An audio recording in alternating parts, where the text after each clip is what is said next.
सभी को राधे राधे। आज हम सुबह उठने में काफ़ी लेट हो गए, तकरीबन 1 घंटा लेट हो गई मैं सुबह उठने में, जिसकी वजह से सारे काम लेट हो गए।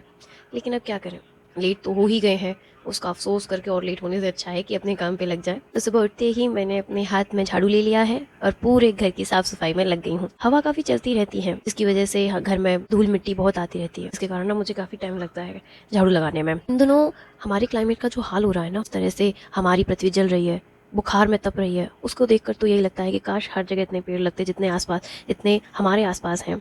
यकीन मानिए, जितनी गर्मी पड़ रही है उससे बहुत कम फेस कर रहे हैं हम लोग। जिस तरह हमारे लिए बुखार के टैबलेट बनते हैं, उसी प्रकार पृथ्वी के लिए ये पेड़ टैबलेट की तरह ही काम करते हैं। आप सबसे मेरी हाथ जोड़कर विनती है, प्लीज़ पेड़ बचाइए, लगाइए, संवारिए। इनसे बढ़कर आप ही बताओ क्या हो सकता है। आज जितनी गर्मी फेस कर रहे हैं तो कल क्या होगा। इसीलिए अगर जो पेड़ हमने आज लगाए हैं वो कल के लिए तो आरामदायक हो सकते हैं। Please save the tree. सभी लोग प्लीज़ सेव द ट्री। अपनी ज़िंदगी के सफ़र में काफ़ी बिजी चल रही हूँ मैं। 2-3 दिन से नींद बिल्कुल भी पूरी नहीं हो पा रही है, क्योंकि प्रेशर ही इतना हो जाता है।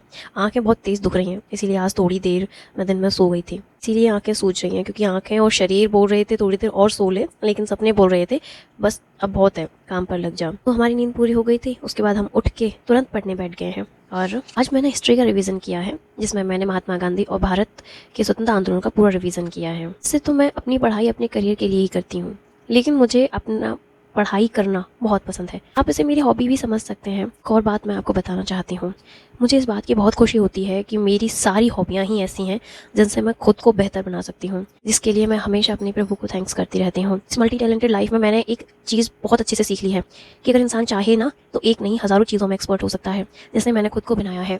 मुझे शुरू से ही एक चीज़ के पीछे लगने का कोई शौक नहीं है। मुझे हर चीज़ को बेहतर करना अच्छा लगता है। मैं अपने घर में भी अगर काम करती हूँ तो मैं उन कामों में भी कुछ ना कुछ ऐसा ढूंढती हूँ जिससे मैं उन कामों को और बेहतर बना सकूँ। अपनी पढ़ाई में मैं रिवीजन करती हूँ, पढ़ती हूँ, नोट्स बनाती हूँ, तो मैं हमेशा कोशिश यही करती रहती हूँ कि उनको मैं कैसे बेहतर तरीके से बना सकती हूँ, बेहतर तरीके से रिवीजन कर सकती हूँ। सब चीज़ों के बीच मैंने अपने आप को जब पाया तो देखा कि मैं हर जगह बेस्ट दे पा रही हूँ, अपना बेस्ट कर रही हूँ। हर दिन मैं अपनी प्रैक्टिस में बहुत आगे जा रही हूँ, जिसको देखकर मुझे खुशी होती है। मेरे लिए ये खुशियाँ इतनी मैटर करती हैं। कहते हैं कि मंजिल पर पहुंचने से ज़्यादा सफ़र खूबसूरत होता है, तो मैं उसी सफ़र को एंजॉय कर रही हूँ। मंजिल का तो पता नहीं क्या है, क्या होगी नहीं पता, लेकिन मैं सफ़र को बहुत एंजॉय कर रही हूँ और इसी सफ़र को मैं आप सबके साथ भी शेयर करती हूँ। तो आपको मेरा ये सफ़र कैसा लगता है ज़रूर बताइएगा, और अगर आपको मेरा ये सफ़र अच्छा लग रहा है तो प्लीज़ मेरे सफ़र के साथ